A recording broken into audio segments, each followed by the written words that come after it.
ನಮ್ಮ ನಾಡಹಬ್ಬ ಮೈಸೂರು ಚಾಮುಂಡೇಶ್ವರಿ ನಾಡಹಬ್ಬ ನಡೀತಾ ಇದೆ. ಮೊದಲನೇದಾಗಿ ರಾಜ್ಯದ ಘನತೆವೆತ್ತ ಮುಖ್ಯಮಂತ್ರಿಗಳು ಒಬ್ಬ ಲೇಖಕಿ ಬಾನು ಮುಸ್ತಾಕ್ ಅವರನ್ನು ಆಹ್ವಾನಿಸಿದ್ದಾರೆ. ನಮಗೆಲ್ಲ ಸಂತೋಷ ಆಯಿತು, ಬಹಳ ಖುಷಿ ಆಯಿತು. ನಾವು ಕೇಳೋದಾದ್ರಿಷ್ಟೇ ಈ ರಾಜ್ಯ ಸರ್ಕಾರಕ್ಕೆ, ಈ ಮುಖ್ಯಮಂತ್ರಿಗಳಿಗೆ, ಈ ಉಪಮುಖ್ಯಮಂತ್ರಿಗಳಿಗೆ, ನೋಡಿ ಸ್ವಾಮಿ, ನಾವು ಯಾವುದೇ ಧರ್ಮ ವಿರೋಧಿಗಳಲ್ಲ, ನಾವು ಯಾವುದೇ ಮತ ಪಂಥಗಳ ವಿರೋಧಿಗಳಲ್ಲ. ನಮ್ಮದು ಒಂದು ಆಗ್ರಹ ಇದೆ, ಒಂದು ಮನವಿ ಇದೆ.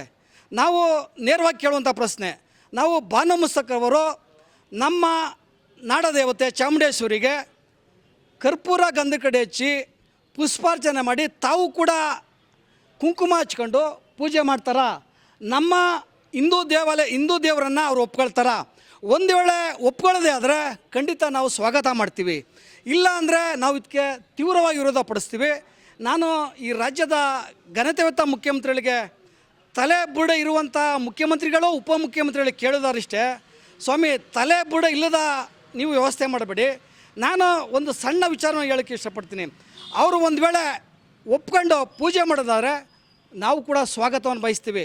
ಇನ್ನೊಂದು ಎರಡನೇ ವಿಚಾರ ಹೇಳ್ಬೇಕಂತಂದರೆ, ನೋಡಿ, ಒಂದು ಅವರ ಧರ್ಮ ಕಾರ್ಯಗಳಲ್ಲಿ ಒಂದು ಏನೇ ಅವ್ರದ್ದು ಯಾವುದೋ ಒಂದು ಮಸೀದಿ ಉದ್ಘಾಟನೆ ಆಗ್ಬೋದು, ಅಥವಾ ಅವರು ಯಾವುದೋ ಒಂದು ಅವರ ಒಂದು ಕಾರ್ಯಕ್ರಮದಲ್ಲಿ ಆಗಲಿ ನಮ್ಮ ಮಠಾಧೀಶರಿಗೆ ಅವಕಾಶ ಕೊಟ್ಟಿದ್ದಾರೆ ಇದುವರೆಗೆ.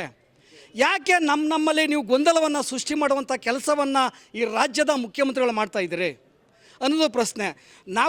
ನಾವು ನೇರವಾಗಿ ಬಾನು ಮುಸ್ತಾಕ್ ಅವ್ರ ಮೇಲೆ ನಮ್ಮ ಯಾವುದೇ ಭಿನ್ನಾಭಿಪ್ರಾಯ ಇಲ್ಲ, ನಾವು ಕೂಡ ಸ್ವಾಗತ ಮಾಡ್ತೀವಿ. ಆದರೆ ಆ ಯಮ್ಮ, ನಾನು ಕೂಡ ಹಿಂದೂ ದೇವ್ರನ್ನ ಒಪ್ಕೊಂಡು, ನಾನು ಹಣೆಗೆ ತಿಲಕವನ್ನು ಇಟ್ಟುಕೊಂಡು ತಾಯಿ ನಾಡದೇವತೆ ಚಾಮುಂಡೇಶ್ವರಿಗೆ ಕರ್ಪೂರ ಹಚ್ಚಿ ಮಂಗಳಾರತಿ ಮಾಡ್ತೀನಿ, ಗಂಧದ ಕಡೆ ಪೂಜೆ ಮಾಡ್ತೀನಿ, ಪುಷ್ಪ ತಾಯಿ ಪಾದಕ್ಕೆ ಹಾಕ್ತೀನಿ ಅಂತ ಹೇಳ್ಬಿಟ್ರೆ ತುಂಬ ಖುಷಿ ಪಡ್ತೀವಿ. ಇದು ನಾಡಿನ ಜನತೆ ಗೊತ್ತಾಗಬೇಕು ಅಂತೇಳಿ ಇವತ್ತು ನಮ್ಮ ಮಂಡ್ಯ ಜಿಲ್ಲಾಧಿಕಾರಿಗಳ ಮೂಲಕ ಈ ರಾಜ್ಯದ ಮುಖ್ಯಮಂತ್ರಿಗಳಿಗೆ ಮನವಿ ಮಾಡ್ತಾಯಿದ್ದೀವಿ, ಆಗ್ರಹ ಮಾಡ್ತಾಯಿದ್ದೀವಿ. ನಾವು ಮಂಡ್ಯ ಜಿಲ್ಲೆ ಹಿಂದೂ ಕಾರ್ಯಕರ್ತರು. ಶಿವಕುಮಾರ ರಾಧ್ಯ, ಉಪ್ಪರ್ಕನಹಳ್ಳಿ.